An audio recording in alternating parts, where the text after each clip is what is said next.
Pemirsa, Bandar Sabu di Toraja Utara, Sulawesi Selatan mengaku di-backing polisi. Pengakuan itu dilontarkan saat konferensi pers kasus narkoba dilakukan. Kini Polda Sulsel pun tengah mendalami kebenaran dari apa yang disampaikan sang bandar narkoba.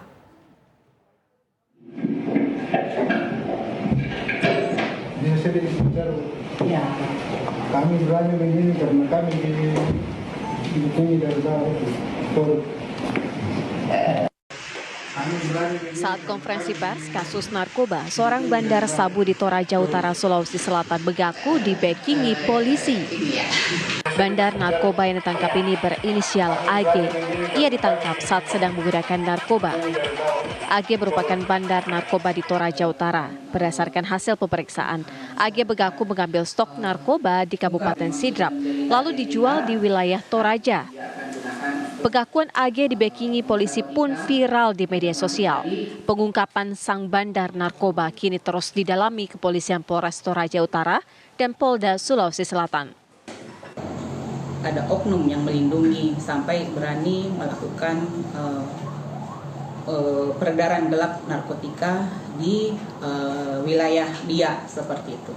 Nah, saat ini kami masih melakukan pemeriksaan terhadap TSK, apakah betul-betul masalah yang disampaikan atau informasi itu disampaikan adalah benar. Tidak langsung serta-merta kita langsung percaya karena namanya penyalahguna narkoba, tidak bisa kita langsung percaya. Harus kita lidik lebih mendalam informasi-informasi yang disampaikan. Terus yang kedua, kami juga sudah berkoordinasi dengan Polres untuk terkait informasi yang disampaikan si tersangka ini yang menunjuk oknum tersebut. Jadi kita laporkan kepada Ankumnya apakah betul itu anggota dari Polres tersebut atau si tersangka ini mengaku-ngaku. Video pengakuan salah seorang pengedar sabu itu mendapat perhatian dari sejumlah pihak. Bahkan Kompolnas juga tengah memantau perkembangan kasus ini.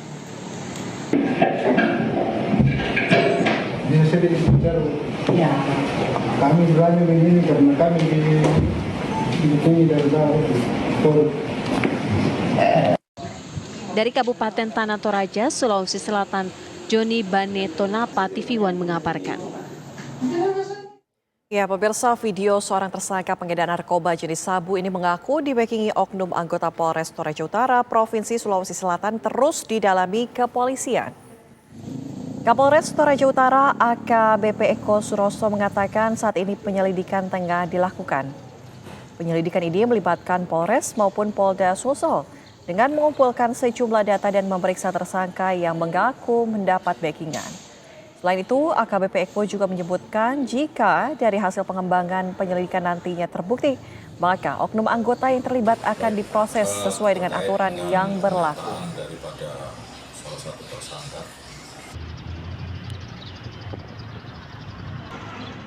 Pada saat press release di BNNK Toraja,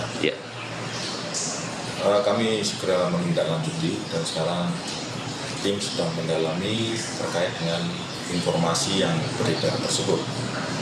Saya tekankan di sini bahwa kita masih menunggu proses dari hasil yang didapatkan dari tim yang kita bentuk, kemudian juga di-backup oleh Polda Sulawesi Selatan. Seperti itu, dan komitmen kami kalau itu benar, kalau itu betul, maka kita akan proses sesuai dengan aturan yang berlaku.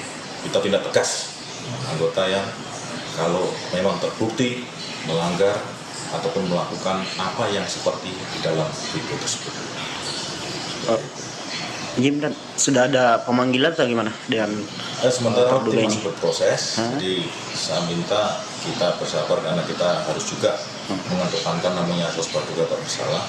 Kita nunggu data lengkap, informasi yang lengkap, nanti kita akan sampaikan secara transparan. Pernyataan salah seorang pengguna dan pengedar narkoba di Kabupaten Toraja Utara, Sulawesi Selatan ini viral di media sosial. Lalu, bagaimana kemudian polisi menindaklanjuti pernyataan tersangka ini? Benarkah polisi yang seharusnya aktif memberantas narkoba malah melindungi bandar narkoba?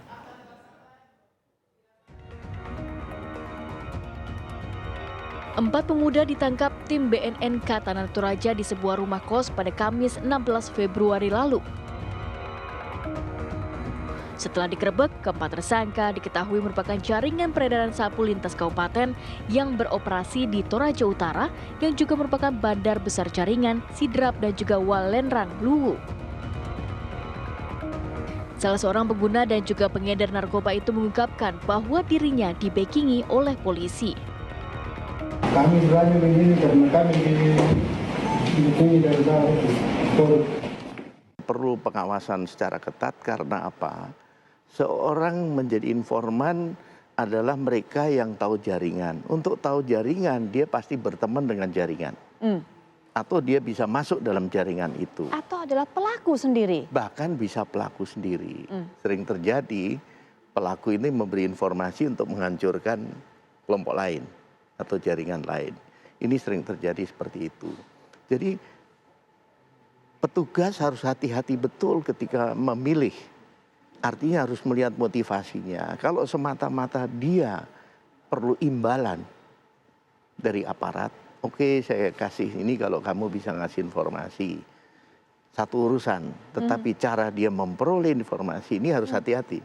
Jangan dia ternyata berteman atau menjadi bagian dari jaringan itu. Nah ini justru nanti akan membahayakan petugas. Contoh nanti ketika dia ketangkep dia langsung nyanyi. Saya disuruh bapak itu. Ini lebih mengandalkan IT ya. Kalau IT kan tidak terbantahkan dan tidak bisa dipengaruhi. Nah saya ingin menyampaikan begini. Bahwa karena sulitnya mengungkap jaringan narkoba yang begitu tertutup dan rahasia, maka Undang-Undang 35 tahun 2009 tentang narkotika mengatur 2 kewenangan khusus yang ada di penyidik narkoba. Satu yang namanya kontrol delivery, jadi penyerahan di bawah pengawasan. Kemudian kedua itu undercover buy. Kita bisa menyamar untuk membeli, kemudian nanti untuk tahu jaringan ini ke atas, tapi ada syarat, harus ada surat perintah. Jadi legal, ketika nanti pas menyamar kemudian ketangkep petugas lain, surat perintahnya ada. Sebagai penegak hukum tidak boleh terlibat di dalam satu perbuatan tindak pidana, itu poinnya ya. Kalau memang sudah biasa ya dalam satu pengungkapan kasus menggunakan informan itu biasa ya, itu memang satu mekanisme yang ditempuh. Tapi yang dilarang itu anggota polisi terlibat dalam peredaran tindak pidana itu sendiri. Melindungi, mengamankan ya satu transaksi tindak pidana. Nah ini kan yang dilarang, dia menjadi oknum, akhirnya dia menjadi oknum ya. Jadi seperti itu loh ya. Nah modus-modusnya kan banyak tuh. Ada modus ya yang pernah terungkap dan ini sering terjadi. Saya istilah ini operasi petik gitu loh ya.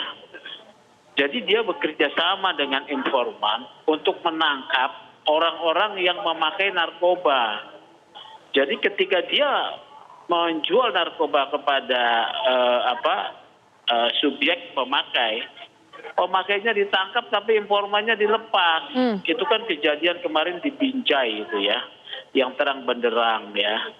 Jadi intinya IPW meminta pimpinan Polri keras ya dan tegas di dalam hal terhadap anggotanya yang terlibat dalam tindak pidana pengedaran narkoba.